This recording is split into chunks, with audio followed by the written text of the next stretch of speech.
Kookaburra is invaded. That's how it's written in the history books.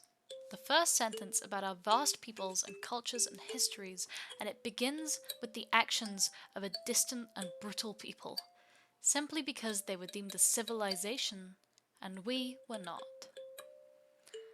My name is Amaruq, but I suppose that name may die with me.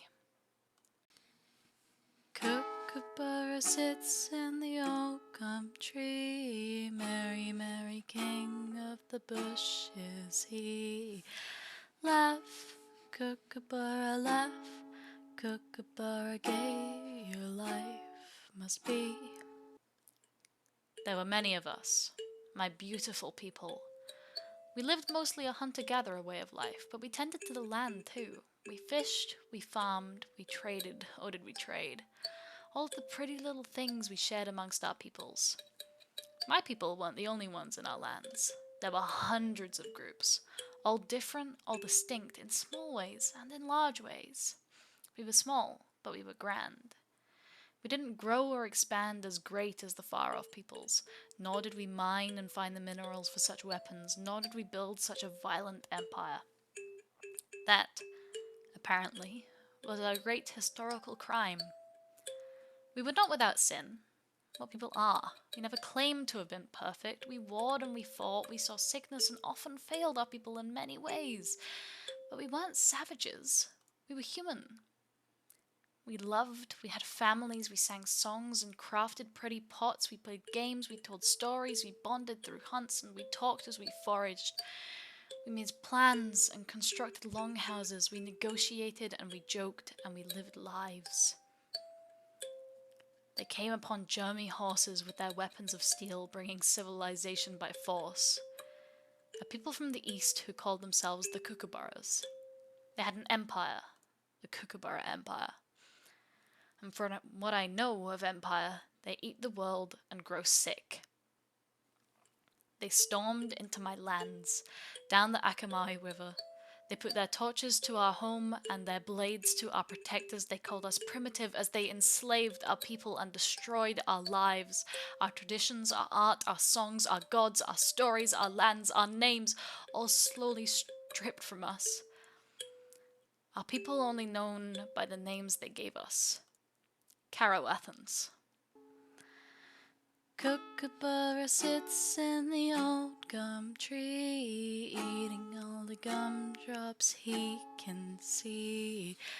Stop, Kookaburra, stop, Kookaburra, leave some there for me. Karawatha.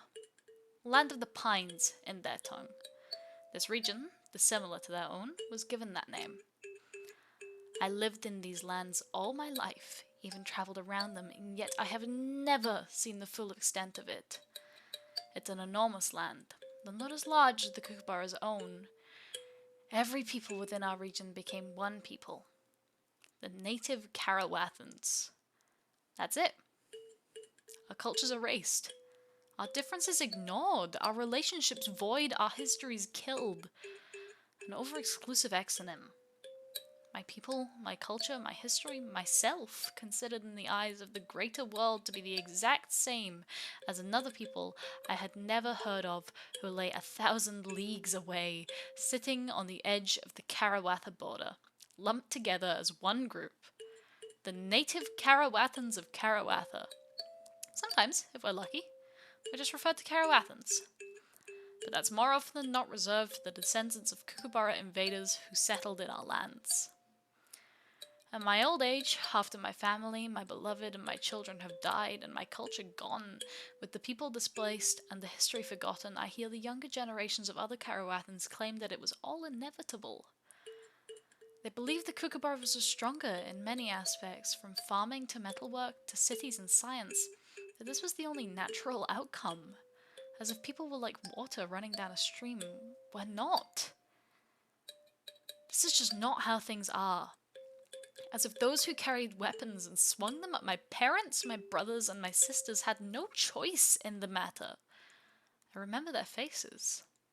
The young boy who threw that spear, the older woman who kept striking even though it made no difference. I remember every single face. Real people who who committed real actions. The words in the pages of history books do not flow there naturally. They record the choices real people made. By deeming it natural, you only excuse the horrific actions of the past and justify their potential use again in the future.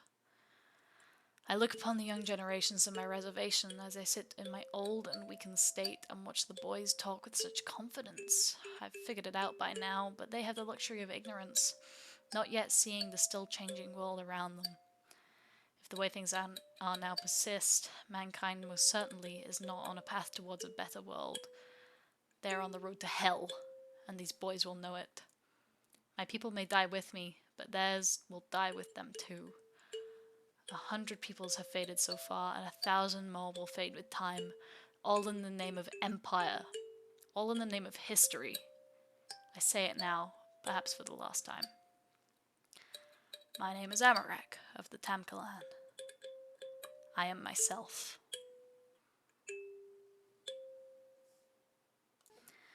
Kookaburra sits in the old gum tree, counting all the monkeys he can see. Stop, Kookaburra, stop. Kookaburra, that's no monkey, that's me.